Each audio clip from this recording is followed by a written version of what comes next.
Hello friend, स्वागत है हमारे चैनल जीके स्टेशन में। दोस्तों, इस वीडियो में हम बिहार पुलिस 2024 में जितने भी 7 अगस्त से लेकर 10 अगस्त के बीच में जितने भी एग्जाम हुए हैं उन सभी एग्जामों की जीके जिसके क्वेश्चन को इस वीडियो में हम करेंगे।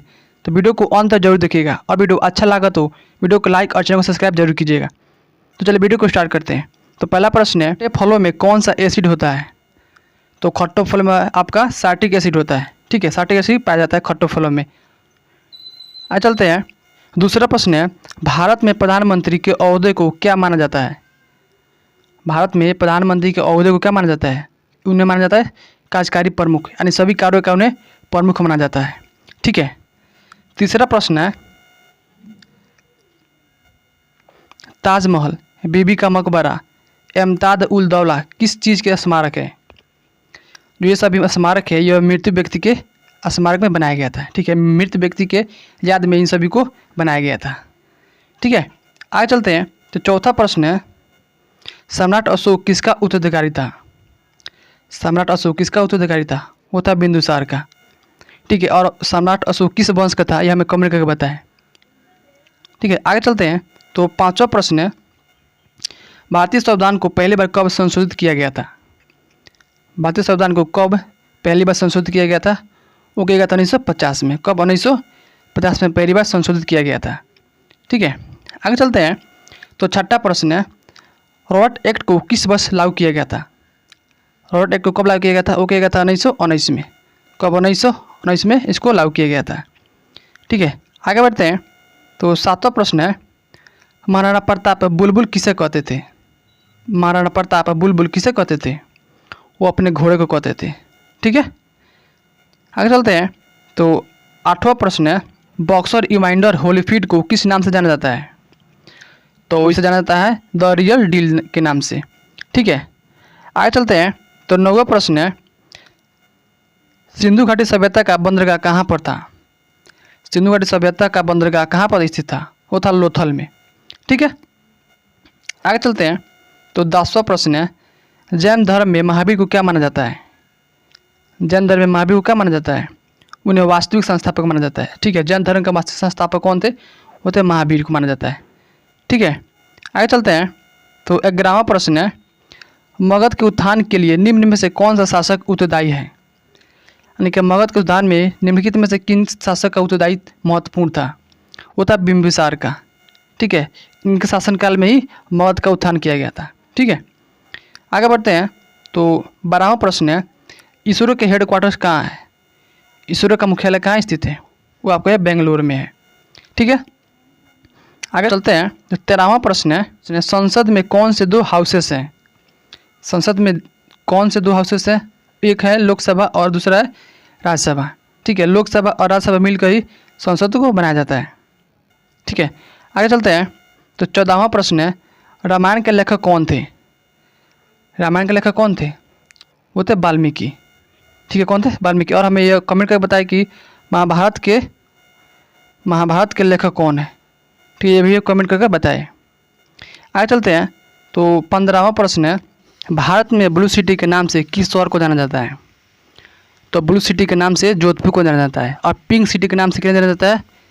पिंक सिटी के नाम से तो इसे जाता है जयपुर को। ठीक है, इसे गुलाबी नगर भी कहते हैं। ठीक है, आगे चलते हैं। तो 16वां प्रश्न है, भारत में कौन सी नोट इशू सिस्टम फॉलो की जाती है? भारत में कौन सी नोट इशू सिस्टम फॉलो की जाती है? वो कहा जाता है मिनिमम रिजर्व सिस्टम। ठीक है, कौन सा? मिनिमम रिजर्व सिस्टम के नाम से जाना जाता है। आगे चलते हैं। तो 17वां प्रश्न है, भारतीय संविधान में कितने भाषाएं हैं? तो भारतीय संविधान में कितने 22 भाषाएं हैं। कितने? 22 भाषाएं हैं। ठीक है, आगे चलते हैं। तो 18वां प्रश्न है, मिल्खा सिंह को क्या कहा जाता है? मिल्खा सिंह को क्या कहा जाता है? उन्हें फ्लाइंग सिख ऑफ इंडिया कहा जाता है। ठीक है, उन्हें फ्लाइंग सिख ऑफ इंडिया कहा जाता है। ठीक है, आगे चलते हैं। तो 19वां प्रश्न है, भारत के 14वें प्रधानमंत्री कौन है? तो भारत के 14वें प्रधानमंत्री है नरेंद्र मोदी। ठीक है, आगे चलते हैं। तो 20वां प्रश्न है, गुप्त काल में कौन सी गुफाएं निर्मित की गई थी? गुप्त काल में कौन सी गुफाएं निर्मित की गई थी? वो की गई थी अजंता की गुफाएं। कौन सी? अजंता की गुफाएं को गुप्त काल में बनाया गया था। ठीक है, आगे चलते हैं। तो 21वां प्रश्न है, 7 अजूबों में से कौन सा अजूबा आगरा में स्थित है? दुनिया भर में 7 अजूबे हैं, ठीक है, कितने? 7 अजूबे हैं, उनमें से एक अजूबा आगरा में स्थित है, वो कौन सा है? वो है ताजमहल। ठीक है, आगे चलते हैं। 22वां प्रश्न है, सह्याद्री को और किस नाम से जाना जाता है? तो सह्याद्री को जाना जाता है द वेस्टर्न घाट्स के नाम से। कौन से? द वेस्टर्न घाट्स के नाम से सह्याद्री को जाना जाता है। ठीक है, आगे बढ़ते हैं। तो 23वां प्रश्न है, भारत की सबसे पुरानी पर्वत श्रृंखला कौन सी है? तो भारत की सबसे पुरानी पर्वत श्रृंखला है अरावली पर्वत श्रृंखला है। कौन सी? अरावली। ठीक है, आगे चलते हैं। तो 24वां प्रश्न है, ट्विन सिटीज कौन से 2 शहरों को कहा जाता है? ट्विन सिटीज किन 2 शहरों को कहा जाता है? वो कहा जाता है हैदराबाद और सिकंदराबाद को। ठीक है, आगे चलते हैं। तो 25वां प्रश्न है, हमारा राष्ट्रगान किसने लिखा था? जो हमारा राष्ट्रगान है जन गण मन, वो किसने लिखा था? तो वो लिखा था रविन्द्रनाथ टैगोर ने। ठीक है, आगे चलते हैं। तो 26वां प्रश्न है, father of the Indian constitution किसे कहा जाता है? Father of the Indian constitution किसे कहा जाता है, यानी कि भारतीय संविधान का जनक किसे कहते हैं? वो कहते हैं डॉक्टर भीमराव अम्बेडकर को। ठीक है, किसको? डॉक्टर भीमराव अम्बेडकर को। आगे चलते हैं। तो 27वां प्रश्न है, आंध्र प्रदेश का लोक नृत्य क्या है? आंध्र प्रदेश का लोक नृत्य क्या है? वह कुचिपुड़ी। क्या है? कुचिपुड़ी है। ठीक है, आगे चलते हैं। तो 28वां प्रश्न है, किस भारतीय ने प्रबुद्ध भारत पत्रिका शुरू की थी? यानी कि किस भारतीय ने प्रबुद्ध भारत नाम से पत्रिका का शुरू किया था? वो कहता स्वामी विवेकानंद ने। ठीक है, आगे चलते हैं। तो 29वां प्रश्न है, फेसबुक का संस्थापक कौन है? फेसबुक का संस्थापक कौन है? वो है मार्क जुकरबर्ग है। कौन है? Mark Zuckerberg. ठीक है, आगे चलते हैं। तो 30वां प्रश्न यह है कि भारत में पहला फ़ोन कब लॉन्च किया गया था? यानी कि भारत में सबसे पहले फ़ोन कब लॉन्च किया गया था? वो किया गया था 1995 में। कब? 1995 में भारत में सबसे पहले फ़ोन को लॉन्च किया गया था। ठीक है, आगे बढ़ते हैं। तो 31वां प्रश्न है, सीए का फुल फॉर्म क्या है? सीए का फुल फॉर्म क्या है? वो होता है चार्टर्ड अकाउंटेंट। क्या होता है? चार्टर्स अकाउंटेंट होता है इसका फुल फॉर्म।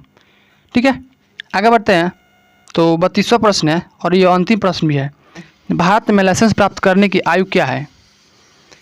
तो ये 18 साल है। ठीक है, 18 साल के ऊपर व्यक्ति को भारत में उसे लाइसेंस दी जा सकती है।